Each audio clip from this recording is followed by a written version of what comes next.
Good morning, Brew Daily Show. I'm Neal Freyman. And I'm Toby Howell. Today, when the going gets tough, Waymo stops working. Then the third Avatar movie made a lot of money, but not as much money as expected. It's Monday, December 22nd. Let's ride.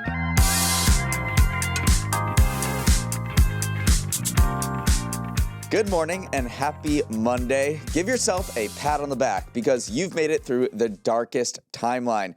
Yesterday in the Northern Hemisphere was the winter solstice, marking the astronomical start of winter and the shortest day of the year in terms of daylight.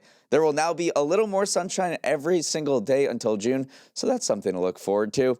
And one of these years, I got to make it to Stonehenge for the solstice celebration. Thousands of people dressed as pagans and druids make the pilgrimage to the stone circle every summer and winter since the monument was built to align with the movement of the sun on the solstices. I think you could pull off being a druid, Neal, or a pagan, either or. We are so back, though. I looked this up. Amongst the middlest latitudes, aka not near the poles, we are getting an extra 20 to 30 seconds of daylight now that the solstice has passed, which is plenty of time for activities. I'm talking one additional golf swing, depending on your pre-shot, maybe 2 points in pickleball if you have a good serve. And I think you could get an entire ski run in if you don't turn. I don't recommend that, though. So make sure you budget that additional time effectively. We've made it through the darkest timeline. And now a word from our sponsor, Public. All right, Neal, big milestone. I opened an account with Public. Incredibly responsible of you, Toby. I'm impressed. And get this, they have generated assets which allow you to turn any idea into an investable index with AI. You can literally type in any prompt, from renewable energy companies with high free cash flow to semiconductor suppliers growing over 20%, and put the AI to work. So it screens thousands of stocks to build a one-of-a-kind index. That's pretty great. And it will even backtest your idea against the S&P 500, so you're making decisions with real context. Get started at public.com/morningbrew and earn an uncapped 1% bonus when you transfer your portfolio. That's public.com/morningbrew, paid for by Public Investing, full disclosures, and podcast description. It was a scene from a dystopian novel. Large swaths of a major American city suffering a power blackout. Traffic lights were down. Hundreds of self-driving robot cars malfunctioned in the middle of the street, creating gridlock. But this wasn't science fiction. It was San Francisco on Saturday. A power blackout hit around 125,000 homes and businesses in SF, impacting about a third of the city due to a fire at a substation at Pacific Gas and Electric Company. But this being 2025 in the most tech-forward U.S. metropolis, the blackout had some bizarre knock-on effects, like rendering Waymo's self-driving cars inoperable. On Saturday, people shared tons of viral videos of Waymo's stalled out at busy intersections, one after another, causing major traffic jams behind them. As of last night, Waymo had resumed its robotaxi service, but the reputational damage was done. The company said that its problems stemmed from all the traffic lights going down. A spokesperson said, while the Waymo driver is designed to treat non-functional signals as four-way stops, the sheer scale of the outage led to instances where vehicles remained stationary longer than usual to confirm the state of the affected intersections. This contributed to traffic friction during the height of the congestion. It's not a good look for a startup that was just starting to win hearts and minds in San Francisco and beyond after working hard to overcome initial skepticism from human drivers. Toby, this debacle will only fuel the critics who say robotaxis aren't ready for prime time. The debacle is even more confusing because Waymo vehicles are explicitly designed to handle situations like this. They are supposed to continue functioning even if they lose access to wireless networks. They are not supposed to depend on real-time communications links to function properly. They have batteries. They have their own self-contained power systems. So it begs the question, a lot of experts are looking at it and saying, what the heck went on here? Because this is not a marginal, fringe use case that they just stumbled upon. They say that traffic lights do tend to go out in San Francisco because of, weather conditions. So it is programmed into Waymos to deal with them. As you said, I think it was just the sheer scale of the fact that you reach an intersection, there's no stoplights up. they're all doing the Spider-Man pointing meme, like, are you going, are you going? It was just too many cars not knowing what to do at the same time. Now, this isn't going to help matters when it comes to broader skepticism around self-driving cars. There was a survey by AAA in early 2025 that showed that 66% of drivers in the United States felt fearful and 25% felt uncertain about autonomous vehicles. I do feel like Waymo had earned a little more respect from San Francisco and several other of the cities that it's operating in, because it's published these safety statistics showing that it's so much safer than human drivers, and the rollout of robotaxis could lead to tens of thousands of lives saved. Waymo's own data says that it's 80 to 90% safer than human drivers, and I feel like it had built up a little credibility, but this incident, along with another incident in San Francisco when it killed, one of the Waymos actually killed a bodega cat that was beloved around the city, it's kind of backsliding a little bit. And who was there to capitalize on Waymo's misfortune? None other than Elon Musk. He posted on X during the blackout that Tesla robotaxis were unaffected by the SF power outage. Of course, they're not operating any robotaxis in San Francisco, so it was a little tongue-in-cheek, but it does beg the question, because remember, Waymo and robotaxis rely on different technologies to function. Robotaxis use cameras and AI to find their way around. Waymo uses a suite of sensors, radar, cameras, and detailed maps that are uploaded and regularly updated. Remember, Elon Musk thinks his approach is far superior. He thinks that Waymo's approach is too static, and over the long term, it's not going to scale effectively. Maybe this adds fuel to that argument, saying that when certain, environmental cases change, Waymos don't operate as effectively as maybe an AI-powered camera-based system would. Again, take it with a grain of salt, because clearly he has a vested interest in Waymo failing and robotaxis succeeding. And this might be the final time we talk about robotaxis this year. It is a blemish, but overall, I think this was a banner year for self-driving cars. Waymo rolled out a bunch of new services. We had Tesla rolling out its robotaxi service in Austin, as well as in the Bay Area of San Francisco. So I think you have to say, overall, this was, maybe an A- year for robotaxis. Exceeded all expectations in terms of how fast and how safe they were on the streets of the United States. I think next year is going to be even more of an explosion in people as far as Boston, New York, Atlanta, Los Angeles, places that don't necessarily see robotaxis right now are going to see them in 2026. Moving on, well, it's almost time for another winter tradition involving the whole family sort of reluctantly coming together for an evening that is expensive and just not as fun as when you were a kid. I'm talking about going to see the new Avatar movie. James Cameron is back with the third installment in his Avatar franchise, with Fire and Ash hitting theaters over the weekend.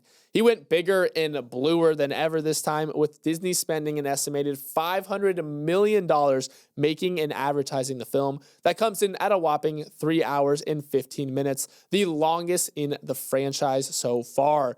The question is, did Cameron pull an Aaron Judge and finally strike out after taking 3 massive swings? As of right now, the jury is still out. Fire and Ash brought in $88 million at the domestic box office over its first weekend, trailing behind the $134 million box office haul of the previous Avatar movie, Way of Water. That 34% drop is cause for concern, but not overly so, because the movies debuting the week before Christmas tend to have more staying power, so Jake Sully should have some legs. Also, Avatar seems to be very popular overseas, where it opened as the #1 movie in every major market save for Japan, bringing in $345 million globally. Neal, even so, that weak domestic opening begs the question, have we reached peak Avatar? And if so, what does that mean for the box office as a whole? And when you look at the number of people who actually saw this movie, the gap was even greater than the dollar amount suggests. Around 5.2 million domestic moviegoers went to see Fire and Ash this past weekend. That is a huge decline from the 8.7 million that went to Way of the Water 3 years ago. And I think the thing with Avatar is it relies a lot on just casual fans, and you can't even call them casual fans, because let's look at the actual fans of Avatar, and for that you can go to Reddit and subreddits, because that's where the hardcore people live for these kinds of movies. The Avatar subreddit has about 200,000 members who post about 6,000 times a week. Okay, let's go to the Star Wars subreddit. almost 1.5 million users with 33,000 weekly posts. The Marvel subreddit has 771,000 users who post 12,000 times a week. Avatar's account on X has barely any people for this kind of franchise. 360,000 followers. Star Wars has 6.4 million, and Marvel over twice that. So in terms of true fans, Avatar doesn't seem to have that many, and commercially, it always punches above its weight. It has 2 of the top 5 highest grossing movies of all time. So it really relies on those recreational fans who are coming out over Christmas, and we'll see. So far, it doesn't feel like it's happening for this third movie. Yeah, the knock against Avatar is that it never leaves any cultural trace. And the argument I saw for why that is the case is that a person I follow on Twitter, Trunk Fan, said it is a fully embodied experience in the theater. It's like a theme park ride. Could you describe what it feels like going on a roller coaster with someone? No, you could not. It's a kind of thing that you have to be there and experience.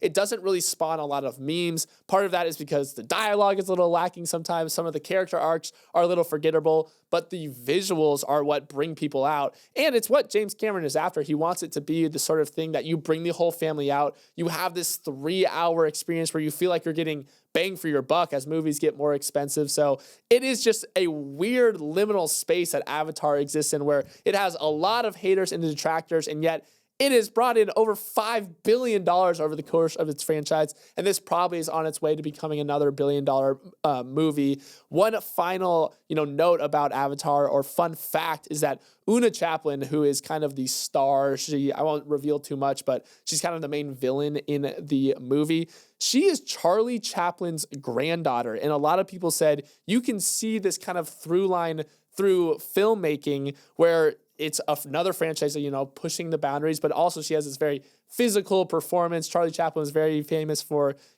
his, physicality on screen. So it is cool to have a through line from grandfather all the way through to granddaughter, still kind of carrying on this tradition of physical filmmaking. Moving on, welcome to our winners of the weekend, the segment where Neal and I pick 2 things that had a better weekend than the person in charge of taste testing the batter while Christmas cookies are being made. I won the pre-show game of golf, carding an even par 72 over the weekend. So I'm up first, and my winner of the weekend is Michaela Benthouse, because the 33-year-old aerospace engineer just became the first wheelchair user to ever travel to space. She hits a ride on a Blue Origin rocket for a short 10-minute flight, experiencing several minutes of weightlessness after crossing the Kármán line, the internationally recognized boundary of space. The flight itself was unique, not just for its passengers, but because of its crew, or lack thereof. There was no pilot in charge of the craft. It was fully automated, which Blue Origin thinks is the future of space tourism. As for how Benthouse said the ride was, she told the New York Times she laughed during the ascent and called it the coolest experience she's ever had, and joins Gayle King, Katy Perry, and Jeff Bezos as fellow passengers on Blue Origin's New Shepard program.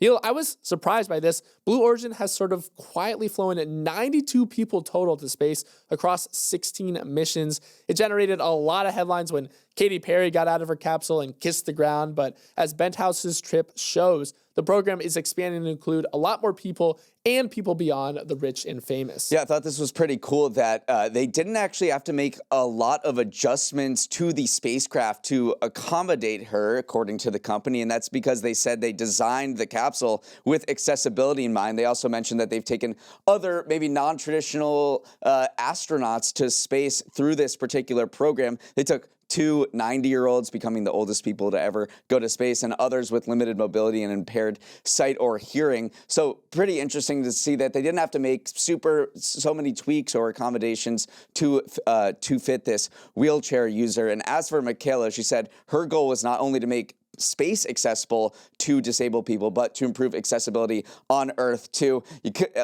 Putting her space flight side by side with Katy Perry's, and first of all, it's crazy that Katy Perry's was this year, because that seems like an eternity ago. Seems like Blue Origin has a little bit of a PR win with this. And they've kind of kicked up their entire organization into high gear. They were always known as a very slow and deliberate culture, very by-the-book engineering process. But now a new CEO has come in and say, hey, we got to iterate a little bit faster here. And they want to go toe-to-toe with SpaceX, specifically when it comes to the moon. They think that obviously SpaceX dominates in launch cadence. It dominates in in space transport. It's been dominating in crewed missions so far, but the one area where they think they can weasel their way into NASA's plans going forward is the moon. So they're saying that, hey, we have a Blue Moon test, Blue Moon Mark 1, which is a near-term test to reach the moon in 2026. They want to land a small lunar cargo lander there. And they also want to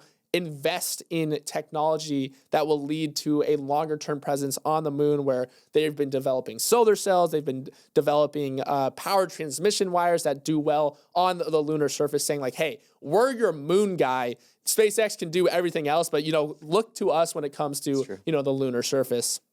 All right, we're going to take a quick break and come back with Neal's winner of the weekend. My winner is Charlie Brown, Lucy, Linus, and that dog named Snoopy, because this gang is now a billion-dollar business. The Japanese entertainment conglomerate Sony announced it was paying $450 million to take control of the Peanuts franchise, doubling its existing stake from 39% to 80% and valuing the franchise at over $1 billion. They better be a good parent, because there aren't many characters more beloved than the Peanuts kids and K9. First published in comic strips in 1947 by cartoonist Charles Schulz, Peanuts appeared in newspapers daily until his death in 2000. Over that period, the Peanuts empire expanded all over the globe. The comic grew to appear in more than 2,600 newspapers in 75 countries, delighting more than 350 million readers. But that was just the start. The comic spawned movies, TV shows, toys, games, rides, and other experiences. You can't imagine Thanksgiving or Christmas without the Charlie Brown holiday special or the music. And Snoopy, that pup has taken on a life of his own, even appearing as the face of the insurance company MetLife for 3 decades. Toby's 78 years in, and the Peanuts franchise has arguably been never more popular. Sony's got a lot to play with. They have such cross-generational brand trust. It is not a ordinary circumstance for one mascot to serve as, the spokesperson, the representative of an insurance company for 3 decades. And that he's not even associated with MetLife. But at this point, since they've been licensing the character of Snoopy for so long, it evokes feelings of trust. That is exactly what they want to do as an insurance company. So in terms of durable IP, Snoopy and Co. can go toe-to-toe with anyone out there. For Sony, why are they buying this? Why are they investing in this? They want to spin up a little bit of a entertainment flywheel a la Disney. They want, games to feed into TV, to film into movies, to film into merch, to go into experiences. That is the flywheel that they want to build. And they recently just got a taste of it too. They proved this playbook with The Last of Us. That is a video game that they own that moved into the prestige TV world, which turned into this big cultural event. So they're saying like, what else could we do this with? Let's go shopping. Peanuts seems up for grabs. So Peanuts did have a movie back in 2015. It made $200 million. It did well. But we got to get another one, because we're so close to EGOT status in terms of the Peanuts franchise. They've won 2 Grammys, 4 Emmys, and 2 Tonys. They've only got 1 Oscar nomination, though, A Boy Named Charlie Brown in 1969. So Sony, let's get an epic Peanuts movie out there so we can get this EGOT for Snoopy and Co. If you are looking for Peanuts TV, though, this doesn't have to do with Sony. Peanuts struck a licensing deal with actually Apple TV Plus. That was renewed through 2030. They're going to make original Peanuts content over there on Apple. So a little bit of bifurcation in this franchise. But I hope Sony puts a lot of money and interest in behind Peanuts, because they have been successful with a bunch of these other franchises, and we'll see what they do with Peanuts. And Peanuts is interesting because even though you said we need a new movie coming out, you don't actually need a blockbuster or a hit to make money off of Peanuts, because it's just so consistent. It has great licensing revenue streams. Again, I go back to this MetLife deal that they had for over 30 years. It always becomes relevant again during the holidays. So it's almost like the Mariah Carey effect, where every time Christmas rolls around, Charlie Brown Christmas comes into people's minds again. So you don't necessarily need to have a blockbuster movie come out every single year in order to make your money back. It kind of is this self-turning mechanism at this point. And let's just admire how prolific Schulz was, right? So it came out in 1947. It was called Lil Folks. It wasn't even called Peanuts. Apparently he hated the name Peanuts, but they had to change it 3 years later. So I don't know how the history would have changed if this thing was still called Lil Folks. But over those decades, he produced 17,897 Peanut strips, 15,000 daily ones, and 2,500 Sunday ones until his death in 2000. He died the day before the final comic strip came out. All right, it's Monday, so here's what you need to know to stay ahead in the week ahead. It's here, the culmination of the winter holiday season, Festivus. Tomorrow, as introduced in an iconic episode of Seinfeld, families will gather around the aluminum pole and tell them all the ways they have disappointed each other over the past year. That airing of grievances is, of course, followed by the feats of strength, and I really hope you put up a better fight than Jake Paul. Toby, let it out. What problems do you have with me? Neal, if we're in the trust tree here, I never knew what Festivus was. I always hear it mentioned, and I've heard it mentioned by you, but before literally today, I did not know that Festivus involved, an aluminum pole and all these rituals around it. So if it's about airing grievances, though, I do have one. I'm just kidding. I'm not going to put that on the air. Well, we'll wait for tomorrow for that. And I hope you RSVP to my Festivus dinner. It's a very quiet week on Wall Street with the stock exchanges closing early on the 24th and staying shut for Christmas. Trading is expected to be thin until investors return from their Deer Park vacations in the new year. We came off a hot Friday in the last full trading week of the year. The AI trade kind of got some wind back in its sails, and a lot of peripheral AI companies did really well. Now it's kind of the holiday season. Nothing really happens on these shortened trading days. So yeah, expect a little bit more quiet. Of course, as soon as I said that, something crazy is going to happen. And it doesn't feel like it, but the S&P 500 is up 16% this year. That's 3 straight years of double-digit, very healthy gains.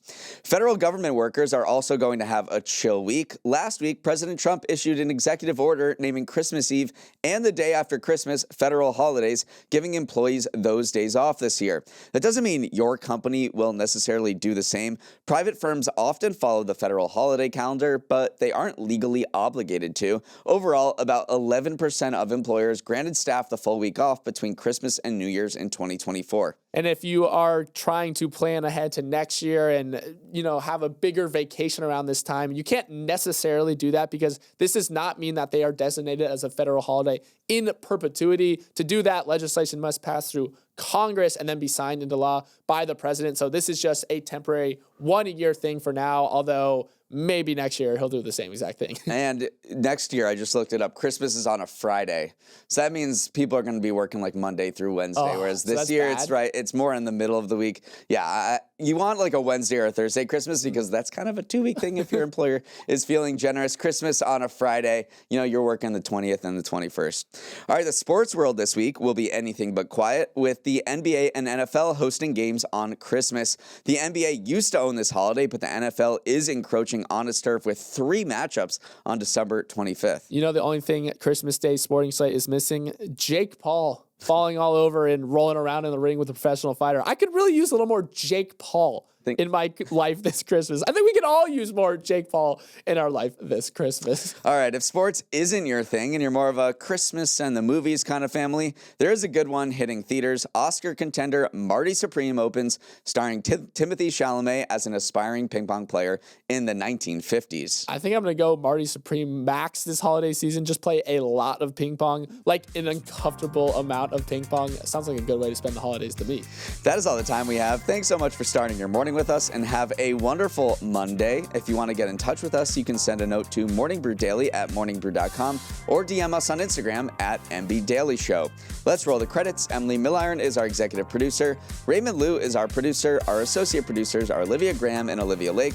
Hair and makeup would never do you dirty, Charlie Brown. Devin Emery is our president, and our show is a production of Morning Brew. Great show today, Neal. Let's run it back tomorrow.